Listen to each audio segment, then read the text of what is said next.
Hello, Pandora lovelies, and welcome to today's Dora's Pod. And we have a special guest. We have Lina from Pandora Shark. Say hello, Lina. Hi, Dora. Hi, everyone. Welcome to Dora's Pod, and we're so excited to have you talking about journaling with us today and how you got into it, some of your favorite or your most meaningful pieces, and also if you've got any suggestions for those who want to do something similar with their own Pandora collection, that would be really helpful as well. So I kept a diary when I was younger. Is that what led you to journaling, or what was it that got you started with journaling? Well, so for me, I have always had a journal since probably very early primary school.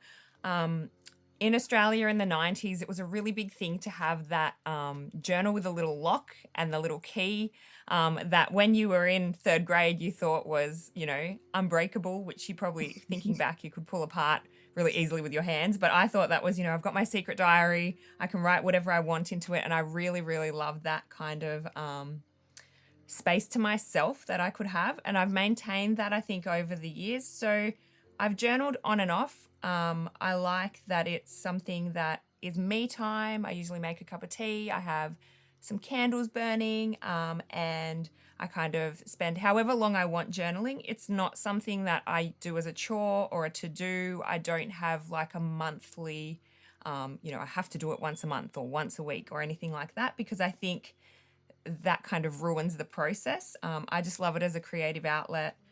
So I have been doing it since I was younger, and I've got a few different journals, and I've always loved writing. So I think it's just second nature to me to be able to journal and express myself for, I suppose, my own audience rather than anybody else. So I've always loved that sort of creative space.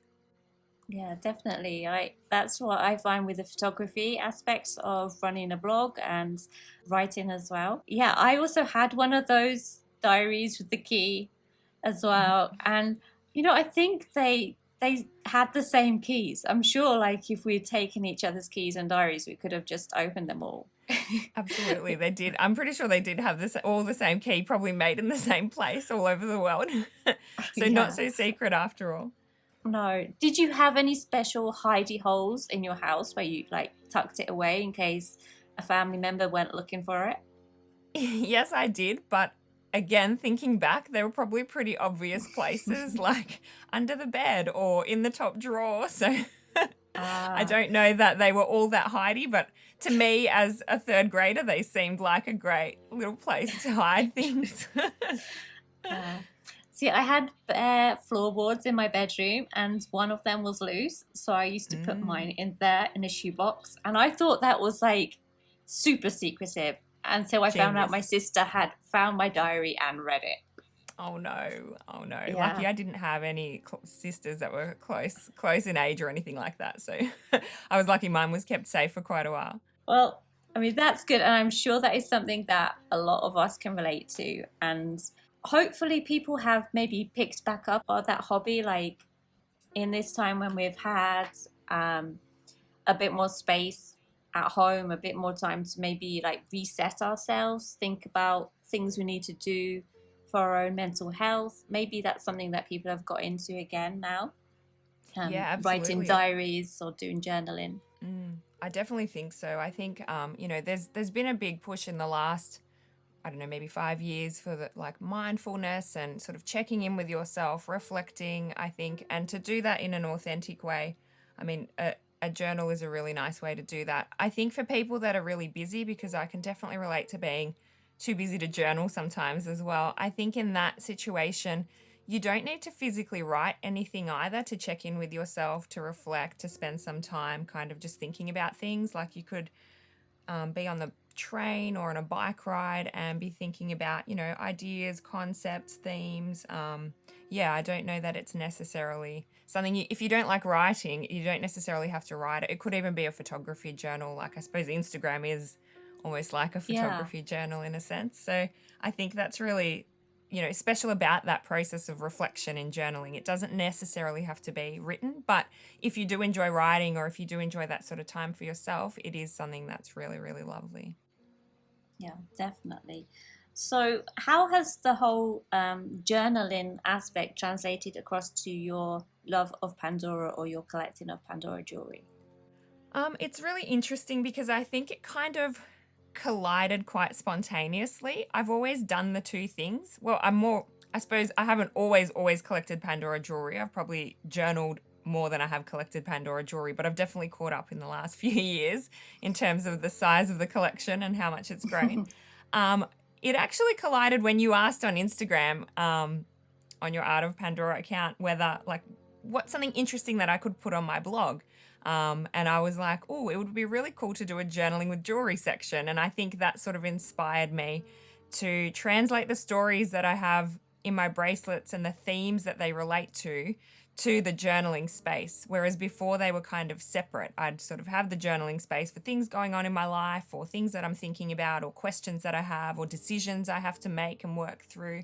And I've kind of, in that blogging process have merged the two together. That's great, and we love having those stories to read, those journals to read, and to share with us. And I completely agree with that aspect about the something that's going on in your life with the jewelry, and meanings can change over time. And what I like about Pandora jewelry is it can be one meaning for one person, a completely different meaning for another person, and it's a little bit secretive, like a diary as well, because people will just see the charm or the bracelet or whatever it is and not know the meaning unless they speak to you or you decide to share it. So it's very, very similar. Absolutely. I agree. And I think as well, like you said, the meanings can change. I think that's really interesting with the charms. Like you might buy a charm because it's cute, and then over time it might actually fit really nicely with something that you're thinking about or a design that you have in mind, or it might completely transform and change. Like I've had that happen with a lot of my Disney charms. So like my Alice in Wonderland charms I bought because I love Disney and I love Alice in Wonderland, and some of the older Alice in Wonderland charms, like this one here, were some of the first charms I ever got. And then when I was looking at the process of creativity and curiosity, I was like, the Alice in Wonderland story is the perfect kind of space and like intertextual reference, I suppose, for that kind of concept. So I really like that about Pandora too, the fact that the charms can tell so many different stories and you don't necessarily need to reveal all of them either. They can be just your own that you hold on your bracelet, on your wrist. Yeah. Yeah. So other than like some of the Disney ones or Alice in Wonderland, what are some of your most meaningful pieces that you don't mind telling us, that you don't mind sharing with us?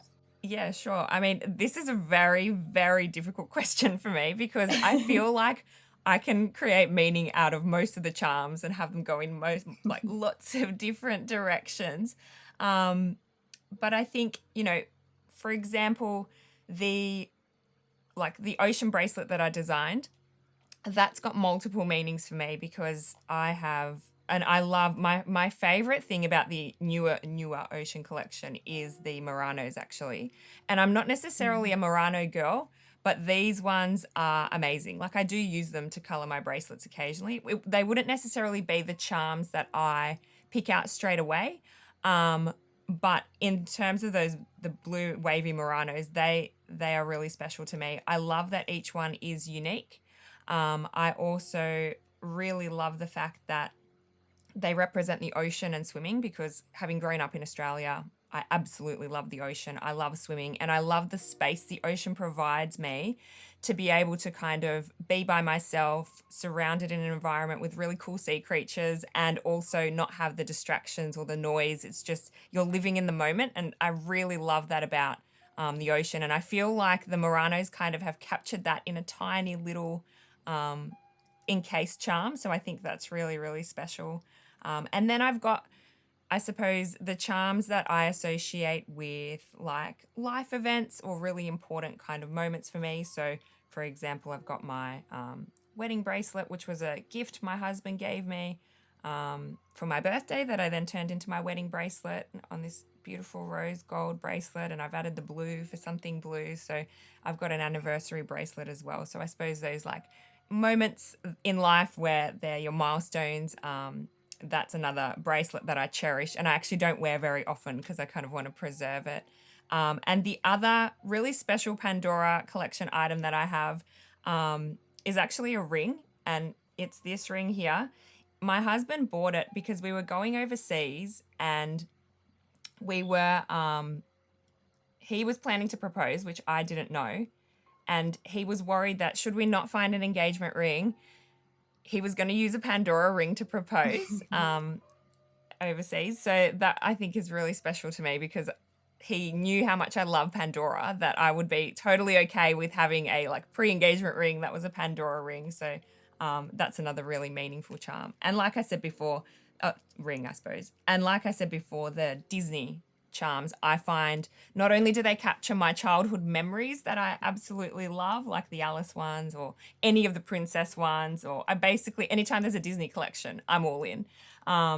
But I also, they affiliate with childhood, but I also just love styling them with other options to see what kind of stories come out of that too. So any of those kinds of Disney charms, I find I have a lot of versatility in terms of how they're styled. Yeah, definitely. I think especially Alice in Wonderland, I mean, tea parties, like for me, if I ever do English themed designs, I use a lot of those ones as well. Of course. And it's interesting you said about like the Muranos, that like maybe they wouldn't necessarily be something that's particularly meaningful. For me, one of the most meaningful charms or Muranos in my collection, they are Muranos. Technically they're not Muranos, they are crystal, but it's the olive fascinating crystal charms. And why they are so special for me is because they're the same color as my wedding dress. Oh so I wasn't a traditional bride. I was like, I had an olive green dress, and they're like the exact same color. So I really, really love them for that. That's so beautiful. Yeah, I love green as well, and it is one of the things I would like Pandora to release more greens. And then, like you said, the memories associated with things, I have quite a few like touristy souvenir Muranos, a scooter, a coffee pot, the gondola for Venice. So those three there were really cute charms that reminded me of going to Italy, the different places in Italy. And then I don't know if you've seen that Charmed Love has one of these charms. And this is a very special charm in that there's only two. And she doesn't actually have this one. She has like a full body charm.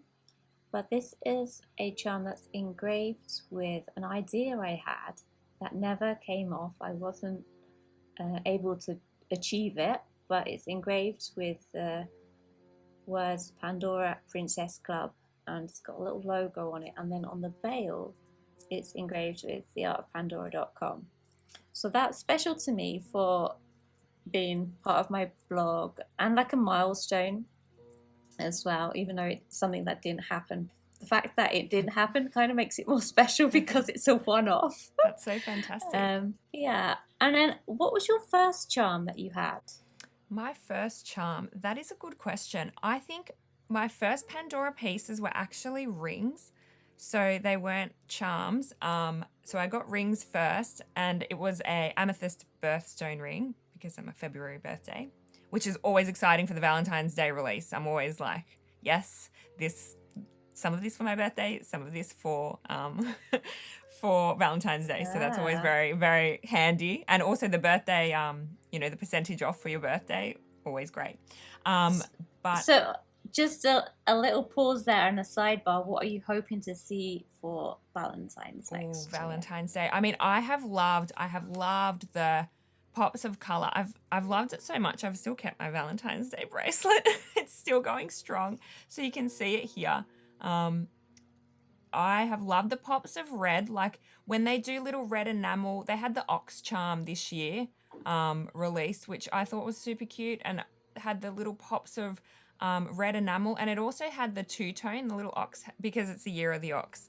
had the little nose ring, and I thought that would be so beautiful. My wedding color scheme was red, gold, and a little bit of sort of white at times. So I would love more red and then red enamel with two-tone. I think that would be really beautiful to match with some of the other Valentine's Day kind of charms that they've had. I love the cabochon charms too, actually, the red ones. I think they fit in beautifully with the Valentine's Day collection. So maybe more designs with a bit of cabochon, kind of glass would be cool. Anything to do with love. Like this year they released that cassette tape, which I love the little throwback idea. So those kinds of things I think would, if they just continue on the course that they're on, I think they won't go wrong. Well, I think there is one that you definitely are going to love if you like the cassette with the throwback thing. There's one that has a throwback thing and might fit nicely in with your writing aspects, but I'm not going to say any more. Oh my gosh, how exciting. I'll get axed. Fair enough.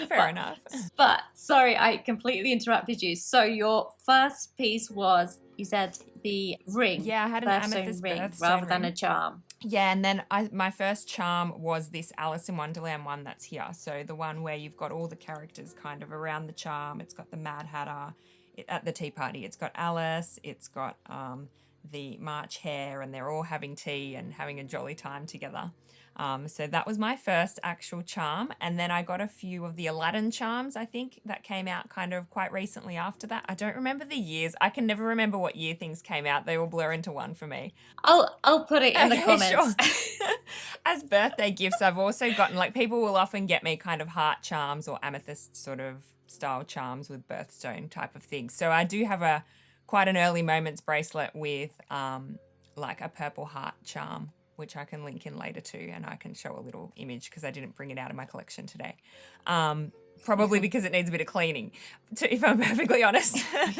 But so I started small, but I think as Pandora evolved the brand and the charms got more and more details, I think that's when I really became interested. I love, like, if you have seen any of my YouTube videos, although they are all quite recent and I'm still learning the YouTube platform, I do love the little details and what I call Easter eggs, especially on the Disney charms or any of the charms with little details on the bail and things like that. The Harry Potter collection is amazing for the details if you're a Potterhead like me. So that's what I love about the Pandora charms, and the more recent ones, I suppose, too, is just the amazing detail and the little things you find. With the little Easter eggs you find along the way.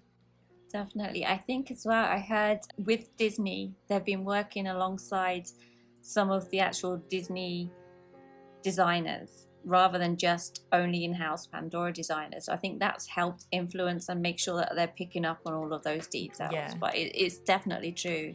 Like the winged keys with the little dent on the key for the Harry Potter. Yeah. Just amazing. Yeah. That's fantastic. For me, one of my first charms was this little fellow who, well, I say he, but it's actually like mother chimp and baby, or mother and baby chimp. Yeah. It's quite an old style charm, but the reason why I like it is because my first bracelet was a gift from my husband, and it was an anniversary gift, and it was a starter set. But then he said, "Oh, choose another charm," or maybe even I said, "Can I choose another charm?" That was probably more it. But so I chose this one because it's our like little nickname for each other, that we just call each other Monkey. That's so sweet. That's it's kind of our little thing. So that's like it's an inexpensive charm, but it's one of the most meaningful ones to me.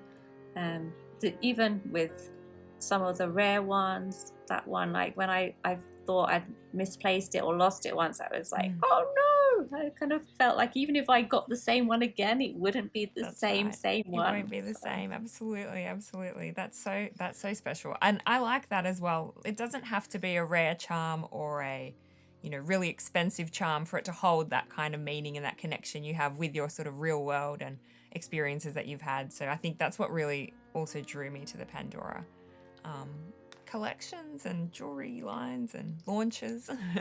from what you've said, you really do seem like you're a Disney girl. Mm-hmm. Have you been to the Disney parks? Which ones have you been to? Okay, so with my Disney parks, I loved or was into Disney. I have been into Disney my whole life, and I have been multiple times to Disneyland in LA, and I have been to Disneyland in Hong Kong.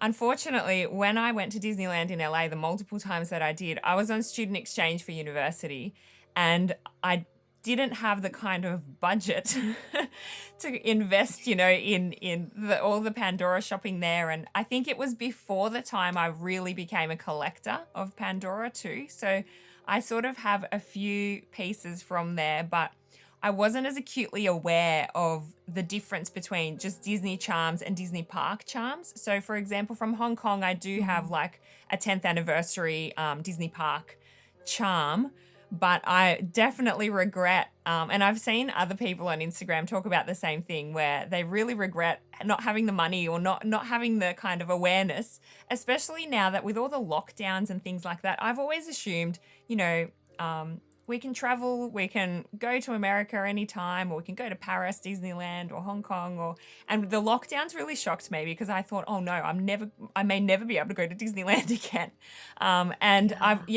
That's something that I definitely am looking to kind of branch out into, is to finding other Pandora sisters that have access to the Disney parks and kind of doing swaps of charms that are regional exclusive, because I know that America gets certain charms that we don't necessarily get. There's a beaver at the moment where I'm like, why can't we have the beaver too?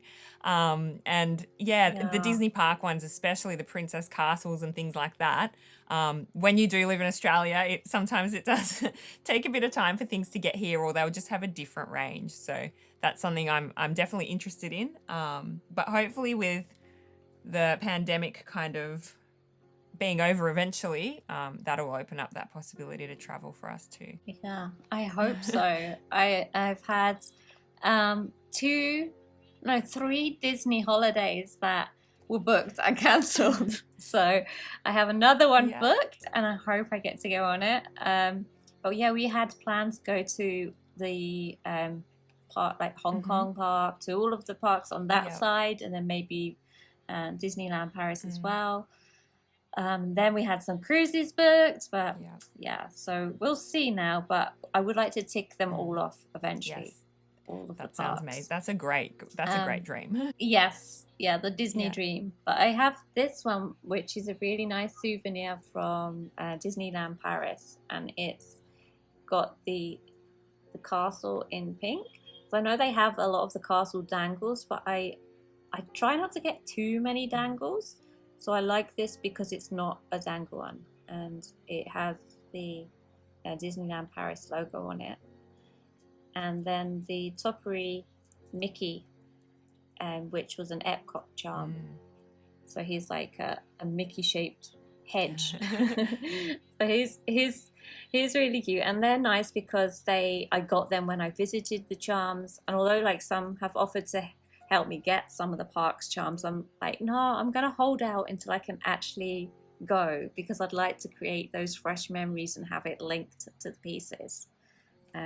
So that's kind of important for me. Fantastic. Hopefully we can get there next year. Yes, hopefully fingers crossed. If all the travel restrictions get lifted, then that will be amazing to do that. So for those who are inspired by your love of Pandora and journaling, what suggestions do you have for them if they'd like to make their bracelets more meaningful, or if they'd like to start an actual physical writing journal or photo journal? What ideas have you got? Well, I think the first thing that I would do, and that I do, is you need to sort of choose the story that you would like to tell. And it doesn't have to be a big story. It could be a small story. Choose the story you'd like your bracelet to tell or to remind you of, whether it's a story that, inspires some kind of hope or inspiration for future endeavors, or whether it's a story of the past. You can kind of decide what story you'd like to tell, and then I would pick the sort of first charm that you think best encapsulates that. So I was watching your live earlier today and you were sort of talking about your ginger cat, which I thought was so adorable. And that was your sort of feature, the ginger. This is the charm that, you know, represents my ginger cat. And then you kind of styled everything around that. So I would go through that same kind of process. And it doesn't really have to be, like I said, big either. It could be just a small charm with a few other charms around it.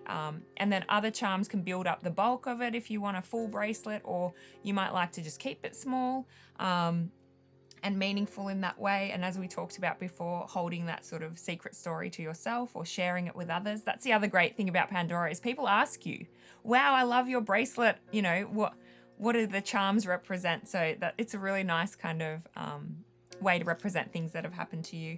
I think as well, remembering that some charms tell more than one story. So sometimes you might have charms that you don't realize would fit with particular meanings. And so keeping that in mind is important. Like I said, a lot of my Disney charms translate into other meanings too, even with occasions too. So that's sort of how I design my bracelets. I either go by theme, by occasion, by story, or by location, or sometimes a mix of those. So I've combined them in that Halloween bracelet that I put on the blog recently. So I put the Muranos in as almost like the candy corn. I had the the little Jack logo. I had all the Halloween charms, but then I also linked that to the theme of fear and what are we afraid of, and how fear can kind of help or hinder us, I suppose. So yeah, sometimes I will merge an occasion with a theme, or I will merge a location